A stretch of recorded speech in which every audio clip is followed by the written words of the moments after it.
Let's start with a question from Just Say No to Hate.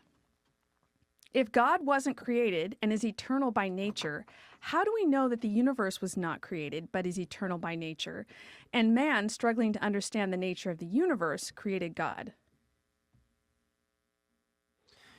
Well, it's a fair question, but it's a question that is being asked by someone who has never, and I mean, I suspect, um, done an assessment of the question about the universe, the age of the universe.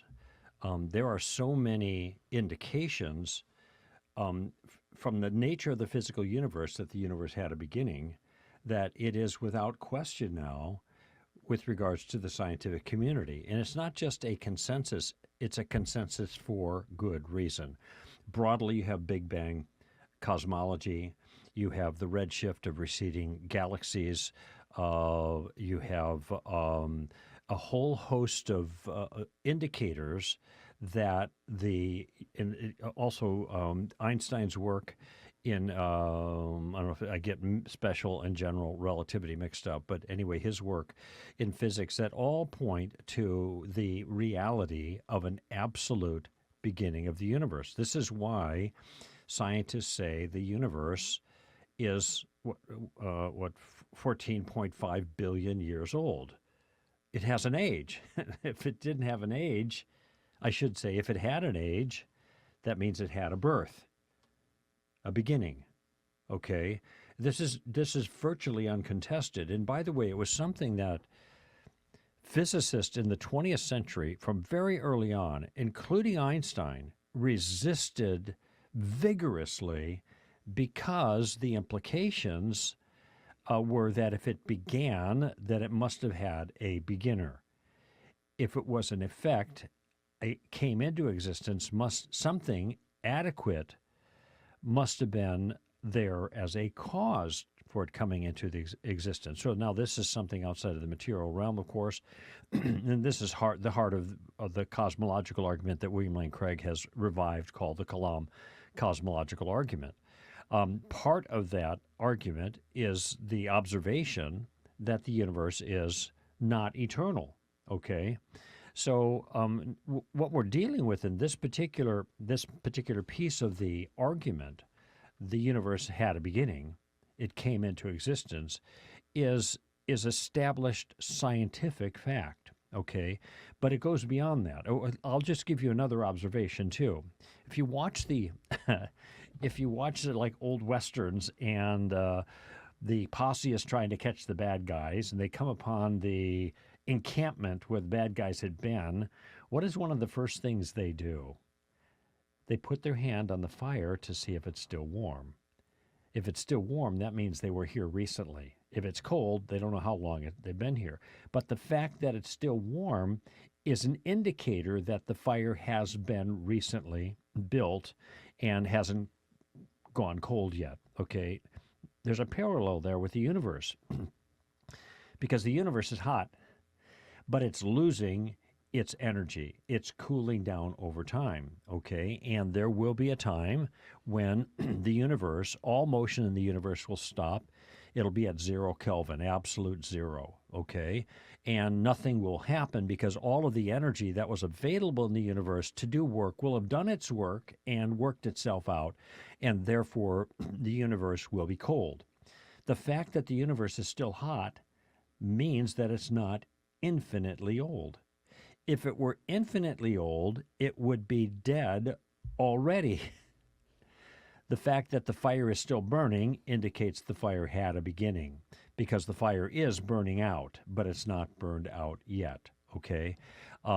If you walk into a room and there's a warm cup of coffee on the counter, you know that somebody poured that coffee within, half hour, 45 minutes max because the coffee hasn't reached room temperature yet. What is room temperature, so to speak, of the universe? Ultimately, it's 0 Kelvin, and the universe is still warm. The coffee is still hot, okay? So this is another indicator that the universe can't be eternal. It can't be infinitely old, okay? And then the third one is philosophic, and there's a number of philosophic rationales for the temporality of the universe. And some are more sophisticated than others, but here's a simple one. You will never be able to count to infinity. We talk about we'll live for an eternity. People say that in heaven. Well, we don't live for an eternity. We will live forever and ever. But we will always have an age. Because if you keep adding 1 day or 1 second or 1 year or whatever after another, if you're counting age, it's your years, you never reach a number that is infinitely long. You just reach a bigger and bigger number. So if you can't reach infinity by counting forward from this present moment, you can't reach infinity by counting backwards from this present moment, okay? If the universe was infinitely old, this particular moment in the universe would be the end of an infinite chain, which is obviously contradictory. There can't be an end to an infinitely long chain, all right? So there's a philosophic argument why the universe isn't infinitely old. There's a scientific one. There's actually two, and the Big Bang cosmology, where we can actually date how old the universe is. The second law of thermodynamics, the idea that the energy is being dissipated not for good use, entropy, which will result in ultimate heat death of the universe, which hasn't been accomplished, so the universe isn't infinitely old, and a philosophic argument about accomplishing an actual infinite of moments by successive addition. Those are pretty powerful arguments that the universe had a beginning. And this is why virtually no one anywhere believes the universe is eternal, like they did maybe 120 years ago. And the scientific evidence is so decisive that against their will, all kinds of materialistic scientists had to accept, after resisting, the conclusion that the universe had a beginning. And now the work is, how can we explain the beginning of the universe without appealing to a beginner? And that's the project now. Mm-hmm. So what we're looking at is a universe that we know had a beginning. And this is what the cosmological argument is based on. If the universe had a beginning, a thing that came into being, then there must have been something that caused it to come into being. Every effect has a cause that is adequate to the effect. That's basically the thinking here. And it is common for people to raise this. Well, in fact, we just both saw, Tim sent us a little TikTok, whatever, where a gal was making this, as if this was so decisive, you know. If the universe had to have a beginning, then God had to have a beginning. So you just kick the can down the road when you say God did it, because who created God? And if God is eternal, why can't the universe be eternal too? Boom, QED, she thinks, end of issue. Well, she's wrong on every single count. She's never thought about the issue. She's repeated, pardon me for putting it this way, nonsense that she's probably heard from other people saying nonsense on the internet, okay? Our view isn't that everything had to have a beginning, and therefore God had to have a beginning. Eternal things don't need a beginning. Only things that come into existence need a cause, okay? And that's not circular reasoning, because you've already given reasons to think that the universe had a beginning. Of course, and what are the arguments against it? If somebody thinks the universe is eternal, you're going to have to overcome those other three very powerful evidences for a temporal universe, a universe with an age. So I think the cosmological argument there goes through. And we are not strapped with the responsibility of answering the question, who created God? Because the question, if you want to think in logical terms, it's an informal fallacy called a complex question. So in other words, the question presumes an answer to another question before this one's relevant. Classically, are you still beating your wife? Okay, well, that presumes you were beating your wife. So if you say yes or no, you're still stuck affirming something that hasn't been established. So when somebody says, well, who created God? The presumption there is, what? That God was created, and now you're asking who did it. Okay? And I had confronted this with Michael Shermer in my debate with him, and he raised the issue. Now, he's got a PhD in sociology. Actually, it doesn't matter what field you're in. If you have a PhD, you ought to know better that this isn't a proper question to ask a theist. Because, and what I said to him was when he raised the issue in our national radio debate a number of years ago, you were there actually in studio for that, my support, prayer support and personal support. I said, listen, Michael, you don't believe God was created because you don't believe you don't believe in God. I don't believe God was created because my conviction is that God is eternal. Okay, that's my view. Okay, nobody in this discussion believes God was created, so why are you asking the question, who created him? Okay, and that just shows the flaw in that approach. What's interesting to me in this question is that he says that men were struggling to understand the nature of the universe, so they create the nature of the universe as eternal, so they created God. But what's interesting to me is he understands that we have recognized there has to be some sort of reason why the universe is here. There has to be something that's eternal to explain the existence of everything. And I think this is part of what's going on here. We, as human beings, we are able to reason. We're able to see how things work. We know that contingent matter has a cause. We know that it doesn't exist on its own. We know that matter breaks down, that it's not the type of thing that's eternal. And all these things we can learn, and people, for millennia have recognized this, that we need some sort of beginner. So when you rule out the idea that the universe is eternal, you have to look outside the universe. That's right. There's no explanation inside the universe. All you can say is the universe popped into existence with no cause, for no reason, or no purpose. Okay, that's it.